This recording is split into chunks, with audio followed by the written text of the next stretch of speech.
Welcome to CityLit Project's Baltimore API Spotlight for Asian Pacific American Heritage Month. Each week throughout the month of May, this series of readings and interview videos will showcase some of the great Asian American writers, poets, playwrights, and graphic artists that are brewing up goodness in Charm City. So be sure to follow us on Facebook, Twitter, and Instagram at CityLit Project, and subscribe to our YouTube channel as well, so that whenever these new videos go up, you will know about them.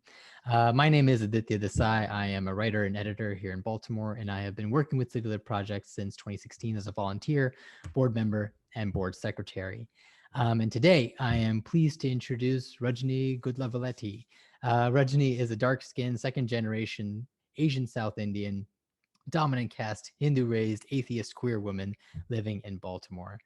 Her work focuses on advancing social justice at the intersections of public health and the legal system.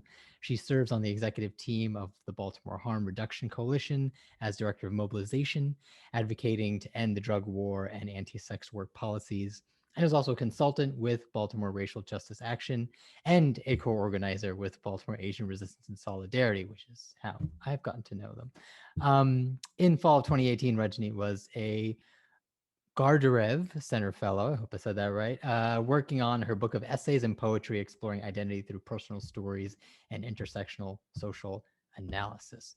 Whew, quite a resume. Welcome, Rajani. Thank you so much. Yeah.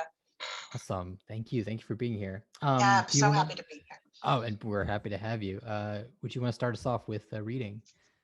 So, I'm going to read an excerpt from a piece called Telugu Hospitality in Addis Ababa. This was originally published in a zine called A Side of Rice, the first volume of that zine in 2016. So, sitting alone on the white pleather couch of the uncle's home in Addis Ababa, Ethiopia, I am eating a plate of mind-warming charu, chole, and lemon rice. The three children also sit silently in their individual single-seater armchairs facing the giant HD television, stuffing their faces with these delicious Hyderabadi dishes and ignoring my presence. The Telugu film about a 20-something man with intense sexual intimacy issues is far more entertaining than a strange dark-skinned woman with a shaved head visiting their home on a weekday afternoon. My American accent and obvious inability to fully understand Telugu also give away that I don't belong there and will likely not be staying long. I wish these children would interact with me though, if only to distract from the barrage of opinions happening at me from their overbearing father. Once again in my life, I am forced into a quiet rage by an Indian man.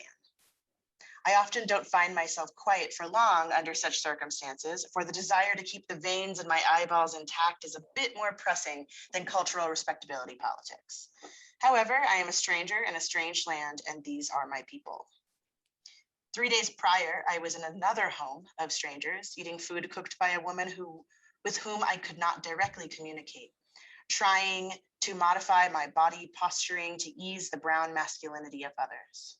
That, however, was a more welcoming environment that filled my heart with warmth instead of a boil. On that day in Lalibela in northern Ethiopia, I had met two teenage boys, Thomas and John. Thomas and John travel a day's walk once a week from their family's small farm in the countryside to attend school in Lalibela.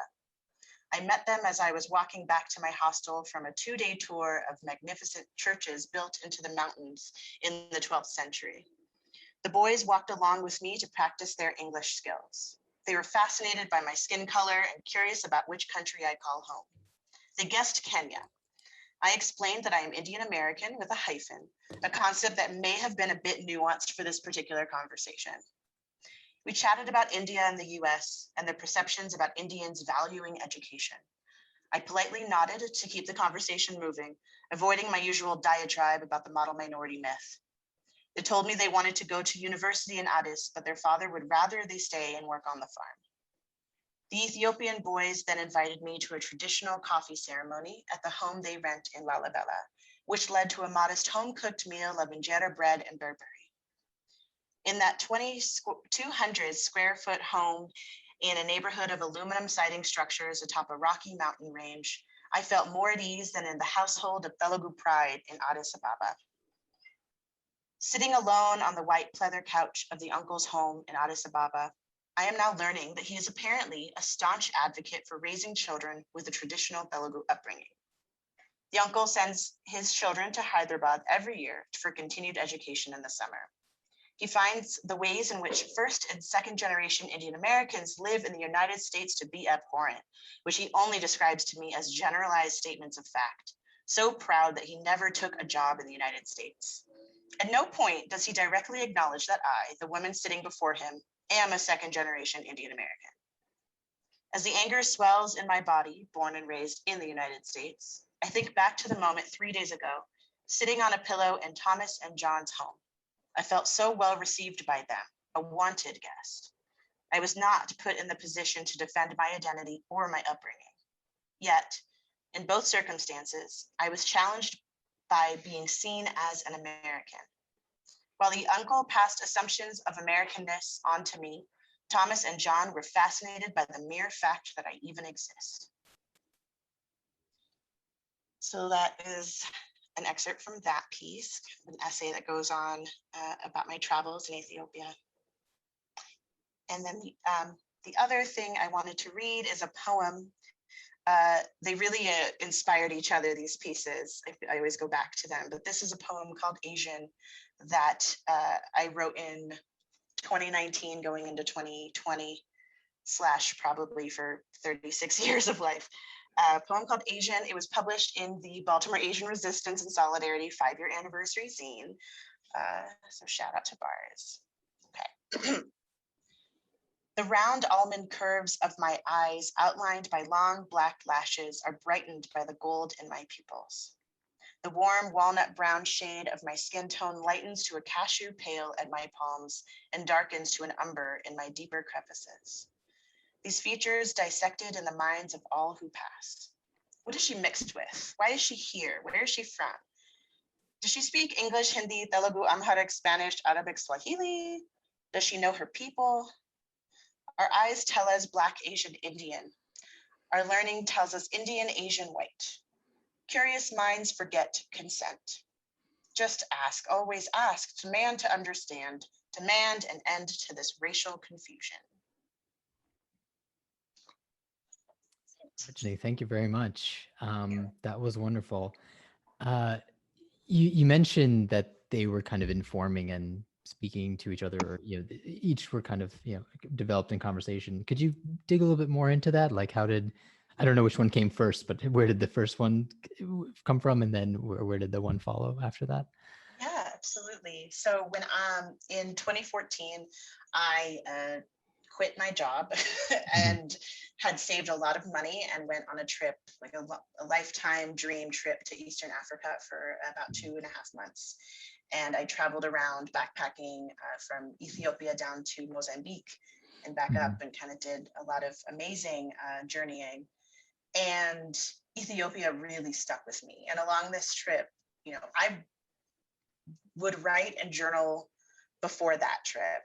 But I think that during that time, I really started to ground myself more in the understanding of what it means to be a writer. Travel writing is something that's always been really interesting to me, both because I love exploring in any ways I can, but to be in this body and to move this body that I am in different places is just really fascinating, the ways people interact with me. So I was just sort of journaling along my trip, and it was really a way to process emotionally, therapeutically, ways to send some letters home to family and that sort of thing. And that piece sort of just fell in place based on these journal entries I had. Essentially, I just sort of was keeping a diary and then wanted to write something all together about Ethiopia, and it naturally came to be. And that consistent pattern of people questioning and wondering who I am and what is going on, and this ambiguity that people put upon me as far as racially and all, it just kept showing up in my trip. And so that was 2014 when that experience happened, and it took me some years, I think, and honestly, I really am grateful to Baltimore Asian Resistance and Solidarity and Baltimore Racial Justice Action and these community groups and spaces where I grow and I expand and better understand my race. And so I spent more time with those groups between my trip in Ethiopia and when I actually wrote this essay. And I think it sort of took me time to process and analyze what the hell was happening in myself. And then with the poem, that I wrote a couple years later. And I think that was actually probably the first poem I wrote that I actually said was a poem. Often when I am finding myself wanting to write things, essays, I often am drawn to writing essays and analyzing and bringing in texts and history books and other essays and interacting with other writers, usually women of color. It's usually my go-to writing skills, putting those pieces together in an essay. But I find that when I start, it always starts with a poem, as if like the outline for the essay is a poem. Mm. And that's what happened with this poem, Asian. It was sort of going to be a continuation of this piece about Ethiopia and really talking about Asianness. And then I couldn't get all my thoughts together in a coherent, concise way. And so it ended up being a poem of all the randomness going on. So. Mm-hmm. Yeah, it's always funny to see how a piece comes around like that. Sometimes there are things that we want to express that just make more sense in certain genres, that just they fit certain forms. So it's really beautiful to hear you talk about that. It's also interesting to, I mean, you're unpacking a lot here, so I'm going to try and kind of get at each of those points, maybe one by one. But where I want to start is, talking about this trip that you took to East Africa. I similarly had one of those moments where your fuse just burns out and you're like, oh, that's it, I'm leaving, just right, need to get out of this country, right? Yeah. And do the whole backpacking thing. And yeah, very similarly, there was like this kind of weird I don't know, doppelganger experience of like putting yourself in spaces where certain your racialization is viewed differently based on where you are, and both by others, and then also kind of how you're accounting for yourself. And that's my whole story that I need to talk about another time. But when you were reading that piece, what got me thinking of there's a James Baldwin essay called Stranger in the Village, or Stranger in a Village, which, do you know of this essay? Yeah. I do.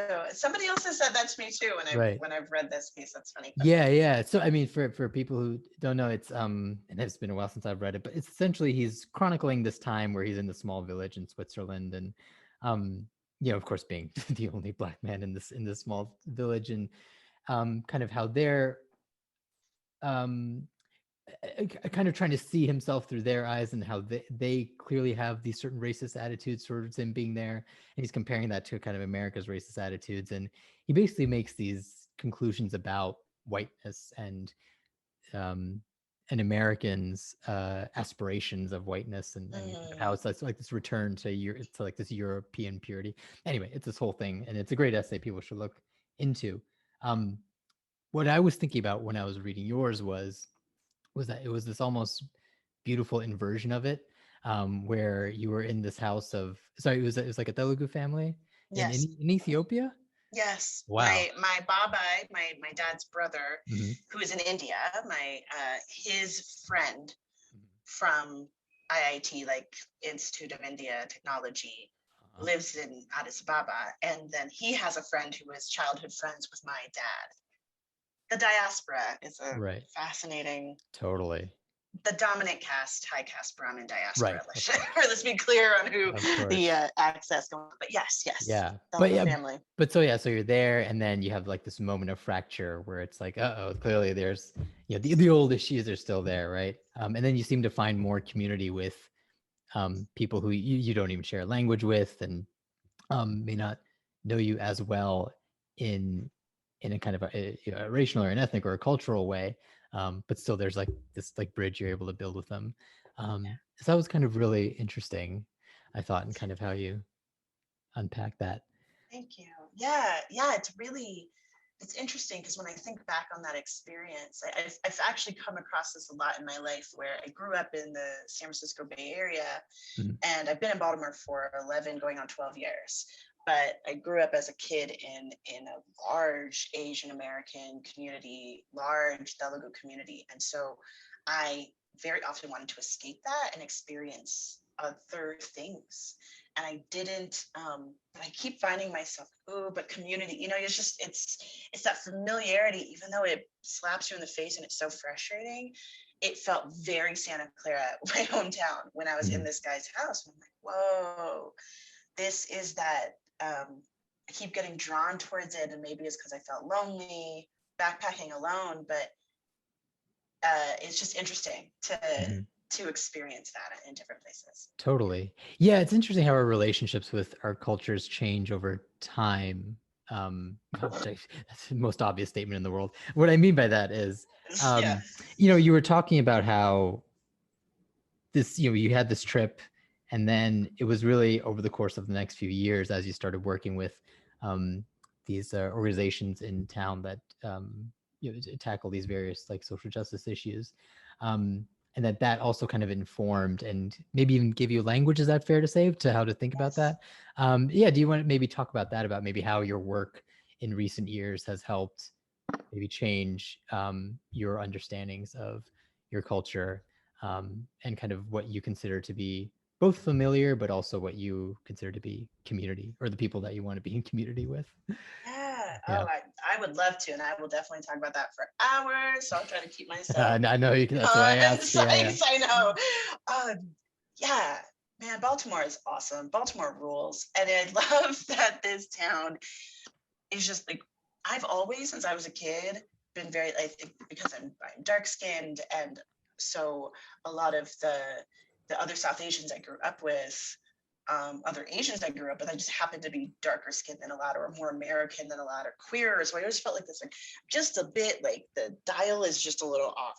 But in California, off from what's normalized, I mean, quote, quote.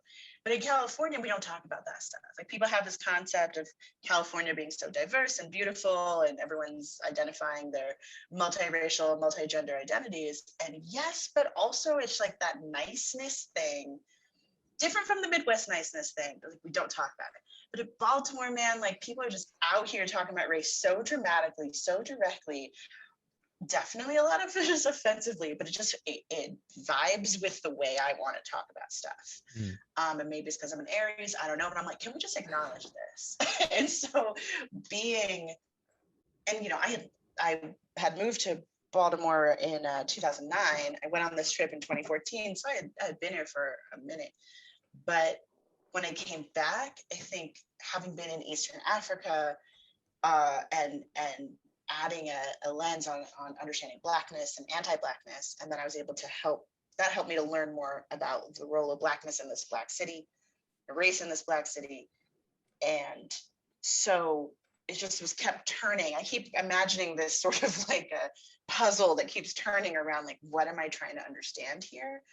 Both, and like, what am I trying to understand here around race, and where is my position in it? And so hopefully this whole thing is coming together in a cohesive thought. So I came back 2014. 2014, when I came back, was right when I started with Baltimore Racial Justice Action, learning and really deepening an understanding about the role of anti-Blackness in the United States. And in this workshop, I was one of the only Asian people, but people didn't read me as Asian. I'm trying to process my race, but it was just complicated because I'm teaching while learning. And I've found that a lot in Baltimore, is teaching about Asianness while also learning about it for myself. And it's exhausting, and it's emotionally and physically exhausting, because I'm trying to prove that I am Asian to everybody, because that's who I am, and how I grew up was like hella Asian and hella Indian. And then in here, people, it's just, Asian is equal to East Asian, or specifically Chinese. And I'm like, I'm South Indian, it is in Asia, and like having to teach so much. And so this experience of just like interacting both in my personal life and my work life, I do a lot of social justice work, public health work, just consistently having to prove what my racial identity is, because in Baltimore, people talk about race so directly. It just kept happening. So I felt like I needed to have answers for those questions. And at a certain point, I got so tired, I felt like I needed to have answers for myself. And so it's interesting as I ramble about this, I've come to realize just now in this moment, I think that's why a lot of my poems, and this one has a lot of questions in it, because I think often I feel like I have to have answers for everybody. And my poetry allows me to just ask a question without having an answer. I don't know where I started or where I went with that answer just now. No, I think you brought it This is home. where I am. Exactly. Okay. Yeah, kind of where you, or at least what I was kind of getting at, which is, yeah, is how did these experiences over these past few years of learning about race, learning about identity, learning how to talk about these things, give you a language that you were able to use in your writing? And I think you're getting at something that's pretty, I believe to be true about writing, especially creative writing, which is that is the space for the questions that we don't really know how to answer. That's almost the beauty of art, is that it can be messy and it can be inexact and imperfect, and it can capture the more qualitative aspects of life than the quantitative ones. And whether it's a poem or an essay or a story or whatever form it might take, that's kind of the value of it there. And I think that's especially helpful to remember when we're talking about issues like this, where people have a lot of strong emotions wrapped up in it, about how they present themselves or how the world might see themselves, for good reason. But sometimes art is a great way to express that, and maybe talk about it and externalize it as well, so that other people can also kind of talk about it in a way that is maybe a little less threatening. Yeah. Well, one thing I want to say too, as you were saying that, is it's interesting because I'm asking these questions because these are questions I have, is what are people thinking? What are people when they see me, or when they ask me, where are you from? Da da da. I want to know what's in your brain right now. And usually I know, but not always. There's a lot of sound outside, but hopefully you can still hear me.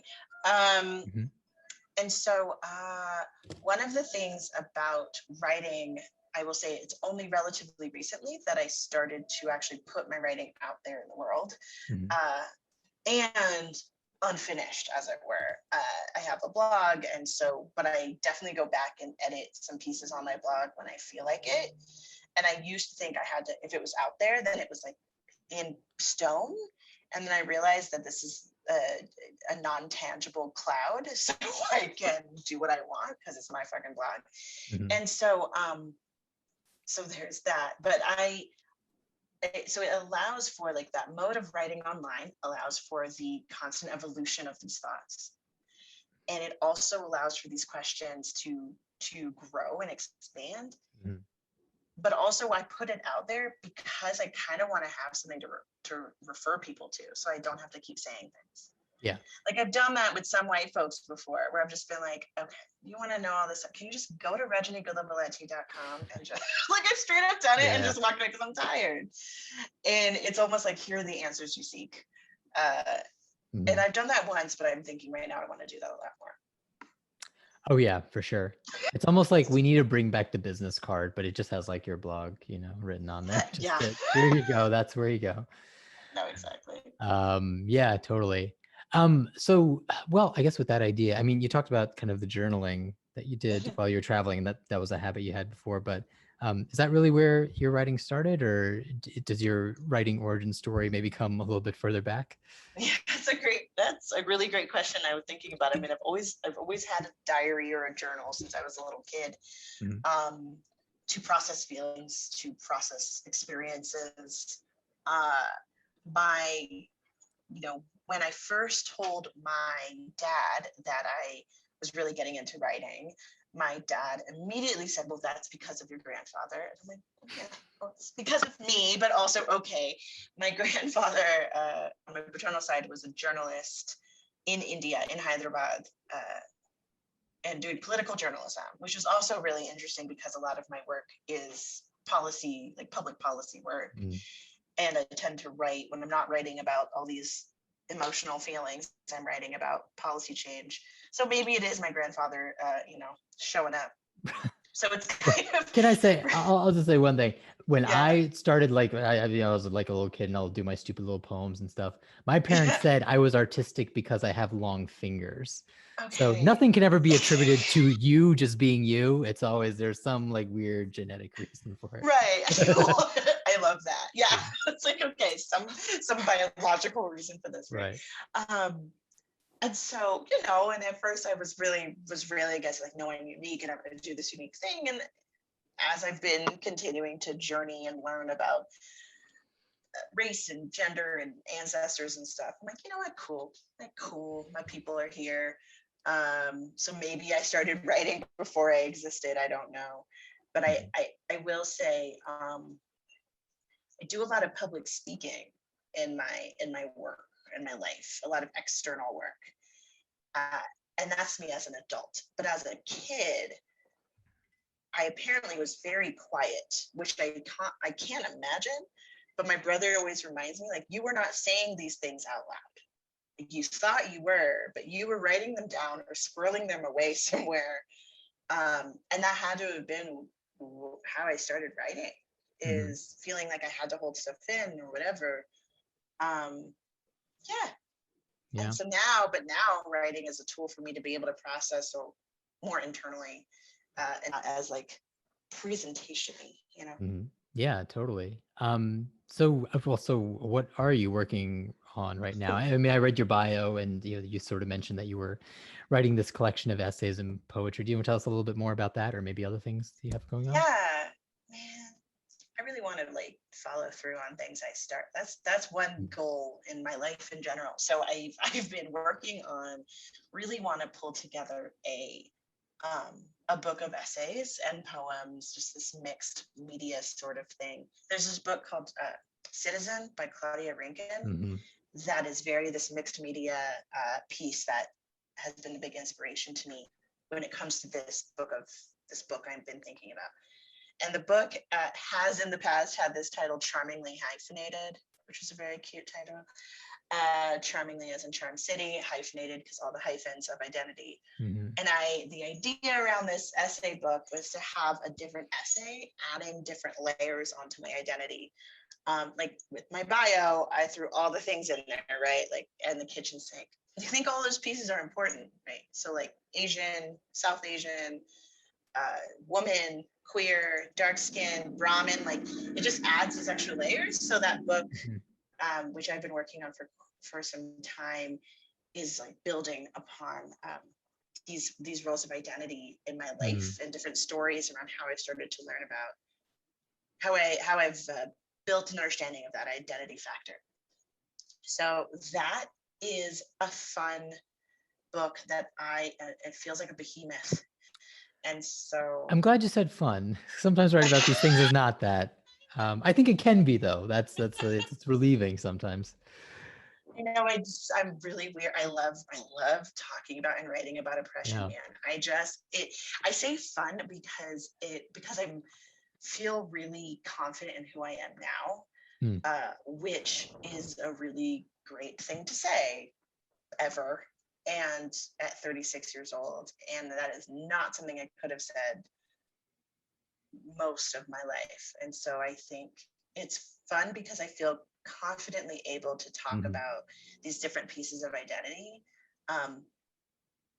that still keeps me on top of the story, if that makes sense. I'm still thinking about it. But one thing I will say that has been a major detour and distraction for me, but maybe that's just where I need to go with my writing for right now, is getting more into creative nonfiction, almost like fantasy sci-fi stuff. I've been just reading a lot more of Afrofuturism and African futurism. I'm a big sci-fi fan, and so I've actually been kind of taking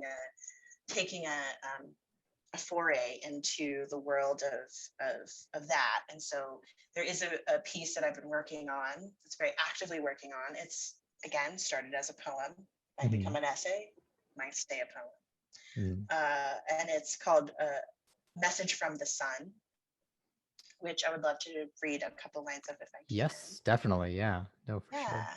Okay, cool. So yeah, this is very in the works. But yeah, okay.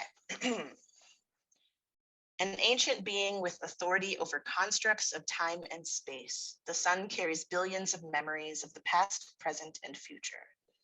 The sun has witnessed us, witnessed every moment of warmth on our skin, imprinting us for generations, developing in us an awareness of its power and potential power within ourselves, regenerating this power across our solar system. If the sun sent me a message, I hope it would be, together we are generative, together we are power.